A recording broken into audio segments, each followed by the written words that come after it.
रवि कुमार, स्वागत है आपका रेनेशा आईएएस में। चलिए आज कुछ मुद्दों पर हम लोग चर्चा करने वाले हैं। जैसा कि आपको पता है कि कल 11th जेपीएससी के अधिकारियों को नियुक्ति पत्र मिल चुकी है। नवचयनित अधिकारियों को रेनेशा आईएएस की ओर से और हमारी ओर से बहुत बहुत शुभकामनाएं। इसमें रेनेशा आईएएस से पढ़े हुए भी बहुत सारे अधिकारी शामिल हैं और जैसे रॉबिन जी ने यहाँ पर टॉप किया था, डीवाईएसपी बने हैं। इसके अलावा फ्रेडरिक जी भी डीएसपी के पोस्ट पर गए हैं। अरुण जी हैं, पंकज जी हैं, मणिशंकर जी हैं, सीमा चौधरी हैं, जिन्होंने काफ़ी विपरीत परिस्थितियों में सफलता प्राप्त की है। और समय समय पर अधिकारीगण जब भी अवसर उनको मिलेगा, हमें जब अवसर मिलेगा तो स्टूडेंट्स से तो बात करते ही रहते हैं। यहाँ पर एक शुरू से एक आपका सिस्टम चला हुआ है जिससे वो अपनी तैयारी किस तरीके से उन्होंने की, कौन कौन सी बाधाओं का सामना करना पड़ा।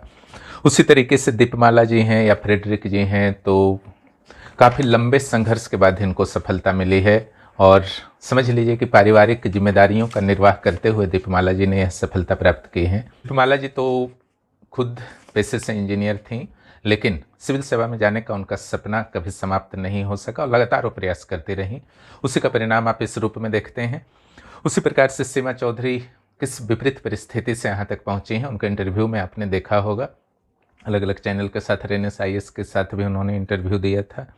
इसी प्रकार अभिषेक जी हैं, उनको जेएस मिला है और इंटरव्यू के संभवतः वह टॉपर रहे हैं और इंटरव्यू ग्रुप के यहाँ पर वो मेंबर थे और उनको भी विशेष रूप से बधाई कि रैंक तो थोड़ा सा 20 के बाद चला गया, लेकिन इंटरव्यू मार्क्स के मामले में संभवतः वह टॉपर हैं। और जो यहाँ 11 माह का प्रोग्राम चला था इंटरव्यू का, है ना, यहाँ जो भी किया जाता है आपके सपने को टारगेट हमारी ओर से किया जाता है। यहाँ से कोई भी कमी नहीं की जाती, चाहे प्रीलिम्स हो, मेंस हो या इंटरव्यू ग्रुप ही क्यों ना हो, है ना। यहाँ लास्ट राउंड में सिर्फ इंटरव्यू लेने की परंपरा नहीं रही है। यहाँ पर पहले से ही आपको नोट्स दिए जाते हैं, इंटरव्यू में तैयारी कराई जाती है। और 11 जेपीएससी का तो 11 महीने तक इंटरव्यू चला था और उस दौरान तैयारी लगभग लगातार चलती रही। उमेश गंझू जो हैं वो मुख्य परीक्षा और इंटरव्यू ग्रुप के मेंबर थे, तो वो ग्रुप डी के रेलवे में ग्रुप डी के पोस्ट पर थे, तो किन किन समस्याओं का उनको सामना करना पड़ता होगा, उसके बाद वो सफल रहे हैं।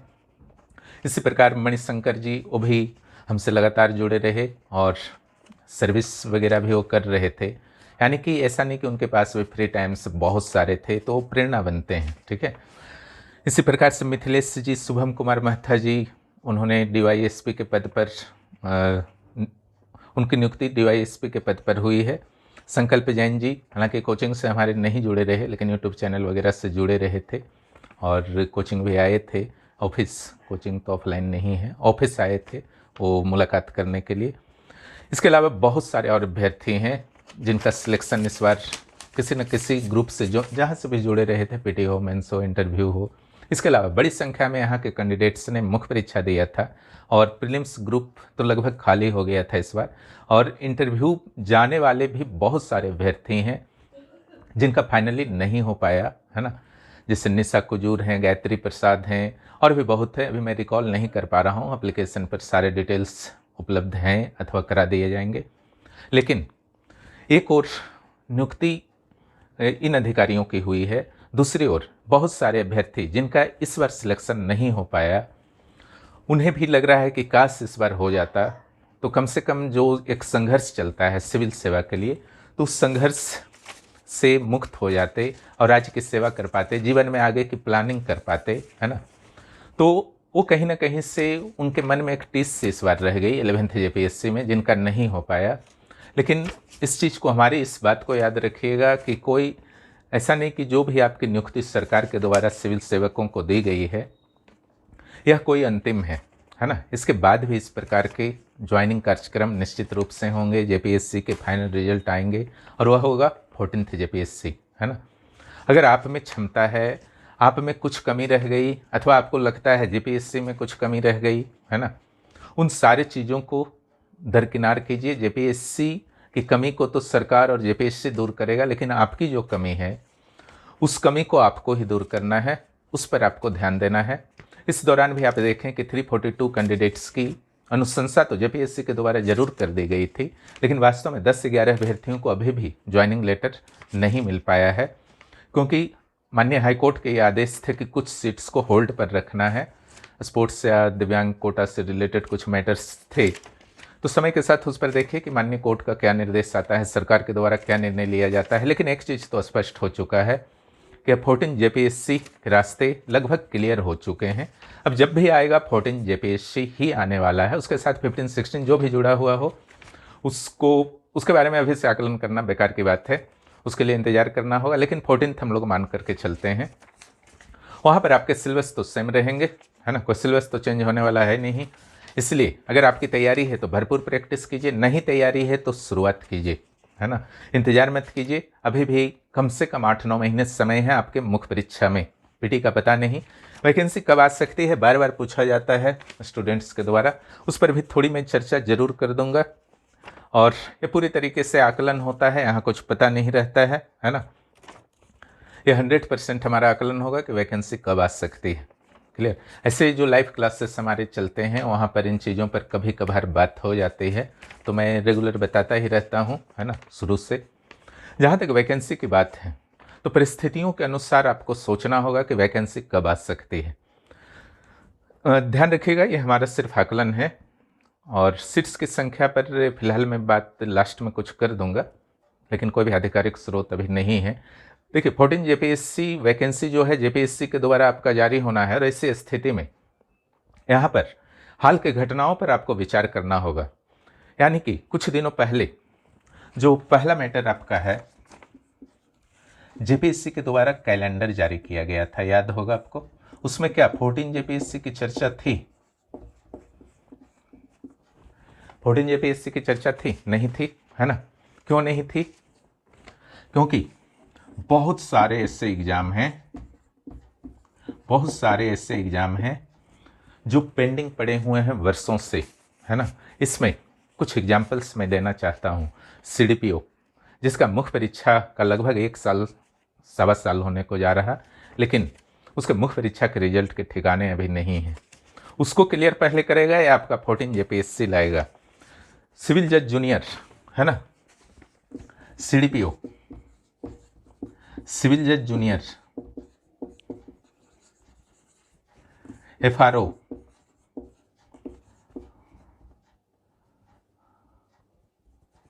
और एक होता है आपका असिस्टेंट एसीएफ। हाँ, एफआरओ, एसीएफ, और भी एग्जाम है, प्रोजेक्ट मैनेजर, है ना, और भी कुछ एग्जाम्स हैं, जैसे फूड वाले कुछ शायद हैं, यूनिवर्सिटी वाले कुछ हैं, है ना,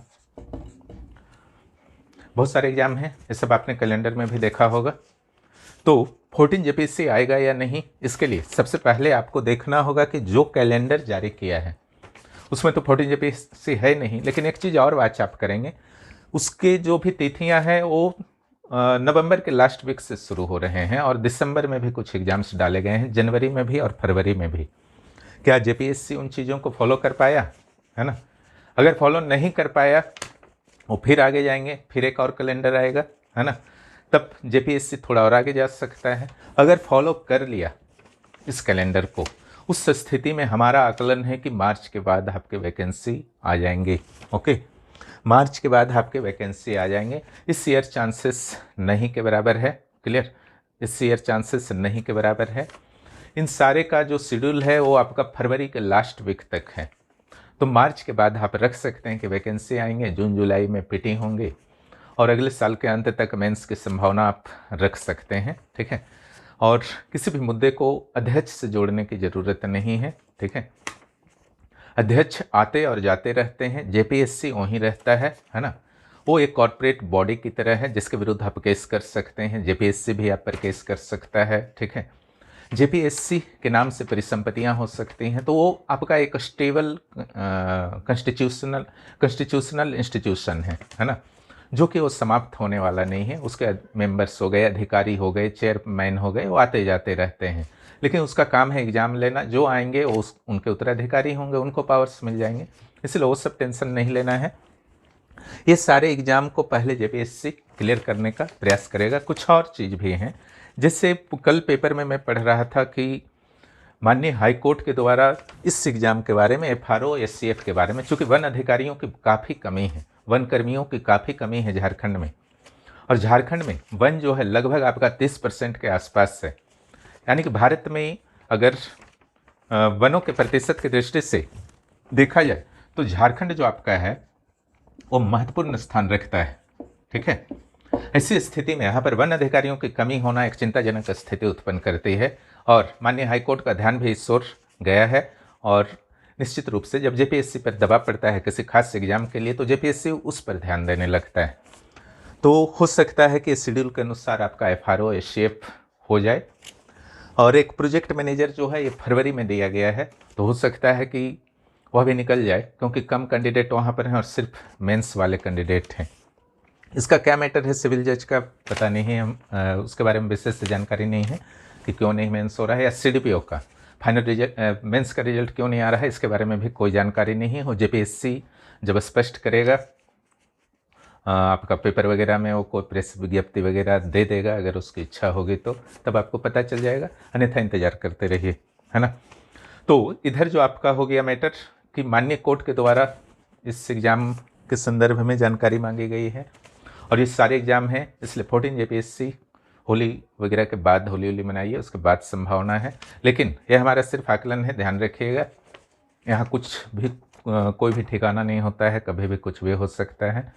और एक चीज़, जब भी आए 14 जेपीएससी, सिलेबस तो इसके हिमालय पहाड़ की तरह है ना, आग का दरिया है जिसको आपको पार करके ही जाना है। तो इसको थोड़ा सा अपना सफ़र को ईजी करने के लिए थोड़ी सी स्ट्रेटजी चाहिए और समय पर आपको तैयारी अपनी शुरू कर देनी चाहिए। तैयार भी हैं तो तैयारी करते रहिए, है ना। और पिछला बार क्या हुआ नहीं हुआ इन चीज़ों को दिमाग से निकालिए, चांस है तो तैयारी कीजिए।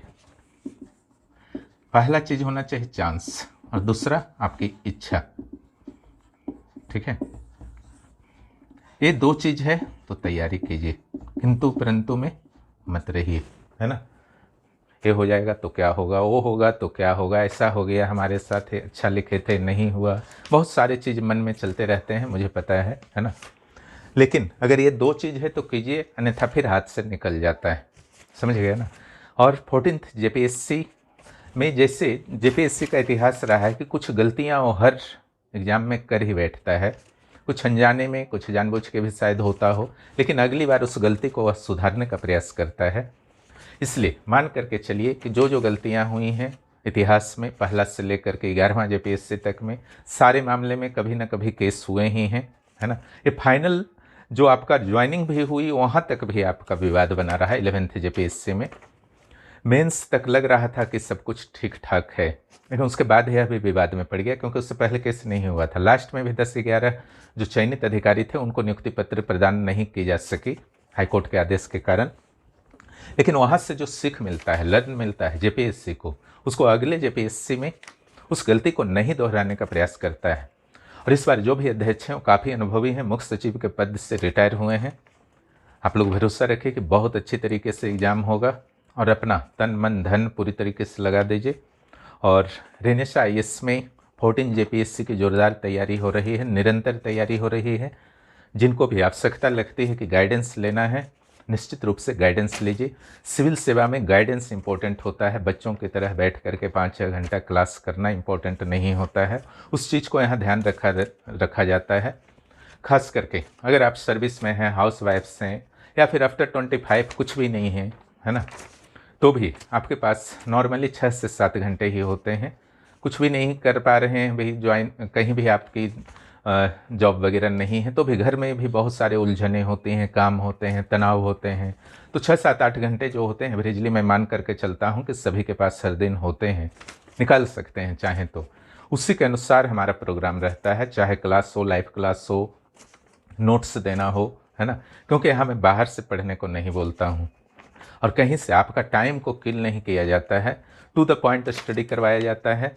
और यहाँ से बाहर आने का सवाल ही नहीं है मुख्य परीक्षा में, क्योंकि सिलेबस को पूरा स्टडी करवा दिया जाता है अच्छी तरीके से। Daily writing practice, weekly test plus prelims में भी आपका पेपर 1 बहुत ही बेहतर तरीके से यहाँ पर हो रहा है। पहली बार यहाँ पर पूरे स्टेट के, भारत के हर स्टेट के बारे में डिटेल जानकारी दे दी जा रही है ताकि आपके जीके कहीं से भी वीक ना रहे, है ना। इधर जो माननीय मुख्यमंत्री का कल भाषण चल रहा था, उन्होंने जैसे सीजीएल की भी चर्चा की थी। कि बहुत जल्द ही हम लोग सफल रहेंगे कि जैसे सीजीएल से जो चयनित अभ्यर्थी हैं उनको नियुक्ति फिर से हम लोग प्रदान करेंगे। इससे एक संदर्भ तो आपका, जबकि आपको पता है कि हाई कोर्ट में मामला चल रहा है ना, तो यहाँ पर एक चीज़ तो स्पष्ट होता है कि जैसे सीजीएल के जो चयनित अभ्यर्थी हैं सरकार उनके पक्ष में है और उनके पक्ष में अपने जो भी प्रयास हैं माननीय हाई कोर्ट में करने का पूरा प्रयास किया जा रहा है। और झारखंड के केस वगैरह का जो इतिहास रहा है अभी तक, शुरू से लास्ट तक के कोई भी केस आप देख लीजिए, पीटीयूटी वगैरह में कुछ अपोजिट डिसीजंस देखे गए हैं, लेकिन मैक्सिमम केसेस में जो चयनित पक्ष होते हैं उनको लाभ मिला करता है। ठीक है, हाई कोर्ट में बाय द वे नहीं मिला तो सुप्रीम कोर्ट में लाभ मिल जाता है। जैसे आप छठा जेपीएससी का एग्जाम्पल को देख सकते हैं। हाई कोर्ट ने ऑर्डर दे दिया था कि इनको हटा दिया जाए और फिर रिजल्ट भी आ गया था, है ना। जेपीएससी ने आदेश का पालन करते हुए रिजल्ट भी दे दिया था, लेकिन सुप्रीम कोर्ट जब मामला गया तो वही नेचुरल जस्टिस वाला मैटर आया, उनको फिर से रीअपॉइंटमेंट कर दिया गया। पहला दूसरा जेपीएससी का आप केस देख सकते हैं, उसमें बहुत सारे सबूत भी उपलब्ध हैं, लेकिन हाई कोर्ट या सुप्रीम कोर्ट में सीबीआई जांच भी हो रहे हैं, लेकिन अभी तक कुछ भी कार्रवाई करना संभव नहीं हुआ है, क्योंकि जैसे जैसे लेट होता है और ख़ास करके आफ्टर ज्वाइनिंग इस तरीके के किसी भी माननीय हाई कोर्ट में जो भी प्रयास किए जाते हैं वो बहुत ही मुश्किल होता है इच्छानुसार आपको रिजल्ट निकलवा लेना, भले ही कुछ सबूत भी आपके पास क्यों ना हो। तो सब समस्याएं आती हैं और न्यायपालिका जो है कार्यपालिका के या विधायिका के मैटर में ज़्यादा हस्तक्षेप भी नहीं करना चाहती हैं। और आजकल तो पीआईएल करना भी काफ़ी टफ हो गया है ना, क्योंकि पीआईएल के माध्यम से बहुत सारे लोग अपने निजी स्वार्थ की पूर्ति करने का प्रयास कर रहे हैं। और हाल ही में माननीय झारखंड हाई कोर्ट के द्वारा क्या किया गया कि एक पीआईएल जो किया गया था, पूरा मैटर याद नहीं है, उसमें कुछ गलत तरीके से कुछ निजी लाभ के लिए प्रयास उस पीआईएल के माध्यम से किए गए थे, तो उस पीआईएल करने वाले पर 2 लाख का जुर्माना लगा दिया गया। वकील पर भी कुछ जुर्माना और दंडात्मक कार्रवाई की गई है। तो मनमाने तरीके से पीआईएल भी संभव नहीं है, पर्याप्त सबूत होगा तभी इन सारी चीज़ पर आप आगे बढ़ सकते हैं। तो इन्हीं चीज़ों पर चर्चा करना था। और जहाँ तक रेनेसा आईएएस की बात है, पूरी तरीके से यहाँ के स्टूडेंट्स के साथ हैं हम लोग, है ना, और आपको जो चाहिए पूरी तरीके से उपलब्ध कराया जाता है, ताकि इधर उधर आपका माइंड भटकाव ना हो और सिर्फ अपने लक्ष्य पर कंसंट्रेट होकर के आप वर्क कर सकें। यहाँ पर जो भी नोट्स वगैरह दिए जाते हैं, कॉपी चेक किए जाते हैं, वो हमारे द्वारा ही किए जाते हैं। स्टूडेंट्स को बहुत ही लिमिट रखा जाता है। यहाँ पर प्रोजेक्ट मैनेजर और सीडीपीओ इंटरव्यू के भी मटेरियल दिए जा रहे हैं, क्लास दिए जा रहे हैं। प्रोजेक्ट मैनेजर का पेपर 4 का आपका क्लास हो रहा है, लेकिन टेस्ट बहुत जल्द शुरू होने वाला है कुछ लिमिटेड स्टूडेंट्स के लिए। अधिकांश तो जो मेंस ग्रुप में हैं प्रोजेक्ट मैनेजर के वही रहेंगे, कुछ बाहर के स्टूडेंट्स को भी टेस्ट में लिया जाएगा। उस टेस्ट को भी आप ज्वाइन कर सकते हैं। प्रोजेक्ट मैनेजर पेपर 4 का ही टेस्ट नहीं होगा, पेपर 3 का भी टेस्ट होगा। उसका पैटर्न जो होगा टेस्ट का वो निश्चित रूप से संभावित पैटर्न होगा, क्योंकि कोई भी मॉडल उपलब्ध नहीं है प्रोजेक्ट मैनेजर का कि कैसा ये देता है। और ये आशा रखना बेकार है कि जेपीएससी आपको कोई मॉडल दे देगा कि प्रोजेक्ट मैनेजर में कैसा क्वेश्चन आएगा, उसकी आशा ज़्यादा मत रखिए। दे देगा तो एक आश्चर्य की बात होगी, लेकिन आकलन किया जा सकता है कि कैसे प्रश्न दिए जा सकते हैं, उसके अनुसार होगा। इन्हीं मुद्दों पर चर्चा करना था और फिर से हम लोग मिलते हैं अगले वीडियो में। वीडियो देखने के लिए बहुत बहुत धन्यवाद।